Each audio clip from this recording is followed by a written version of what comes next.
गुलाबपुर गांव की एक शांत सुबह थी। तभी अचानक गौरी के छोटे भाई की तबीयत बिगड़ गई। उसका शरीर तेज बुखार से तपने लगा और वो जोर जोर से रोने लगा। घबराई हुई माँ ने गौरी का हाथ पकड़कर कहा, बेटी जल्दी से अस्पताल जाओ और डॉक्टर मैडम को बुला कर लाओ। तुम्हारे छोटे भाई की हालत ठीक नहीं है।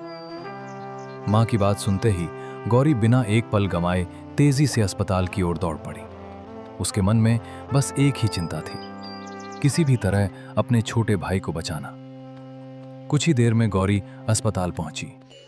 हांफते हुए उसने डॉक्टर मैडम से कहा, डॉक्टर मैडम, मेरे छोटे भाई की तबीयत बहुत खराब है। माँ ने आपको तुरंत बुलाया है। गौरी की घबराई हुई आवाज सुनते ही डॉक्टर मैडम ने बिना देर किए अपना मेडिकल बैग उठाया और तुरंत उसके साथ चलने के लिए तैयार हो गई।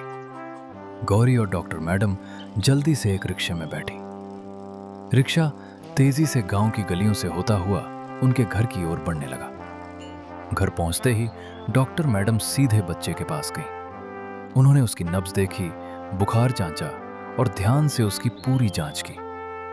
जांच पूरी होने के बाद डॉक्टर मैडम ने कहा, दवा के साथ बच्चे को पौष्टिक भोजन भी देना होगा। गौरी, तुम तुरंत ताजी सब्जियां लेकर आओ। डॉक्टर मैडम की बात सुनते ही गौरी एक टोकरी लेकर तेजी से बाजार की ओर निकल पड़ी।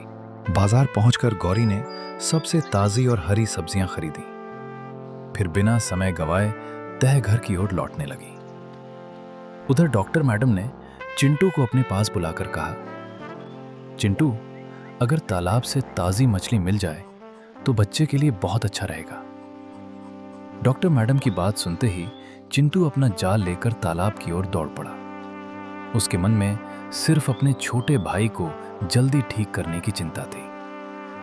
तालाब पर पहुंचकर चिंटू ने पहली बार जाल फेंका, लेकिन उसे कोई मछली नहीं मिली। फिर भी उसने हार नहीं मानी। चिंटू ने दोबारा पूरी ताकत से जाल डाला। इस बार उसके जाल में ताजी मछलियां फंस गईं। खुशी से उसके चेहरे पर मुस्कान लौट आई। उसी समय गौरी भी सब्जियां लेकर घर पहुंच गई। दोनों भाई बहन ने मिलकर सारी चीजें दादी को दे दी। दादी ने प्यार से ताजी सब्जियां और मछली पकानी शुरू की। पूरे घर में स्वादिष्ट खाने की खुशबू फैल गई, जबकि डॉक्टर मैडम बच्चे की देखभाल करती रहीं। कुछ देर बाद दादी ने गर्मा गर्म पौष्टिक भोजन तैयार कर लिया। डॉक्टर मैडम ने मुस्कुराते हुए कहा, अब बच्चे को थोड़ा थोड़ा करके खिलाइए। माँ ने प्यार से बच्चे को दवा दी और फिर दादी के हाथ का बना पौष्टिक भोजन खिलाया। पूरा परिवार उम्मीद भरी नजरों से उसे देख रहा था। कुछ ही समय बाद बच्चे का बुखार कम होने लगा। उसने धीरे धीरे अपनी आंखें खोलीं और हल्की सी मुस्कान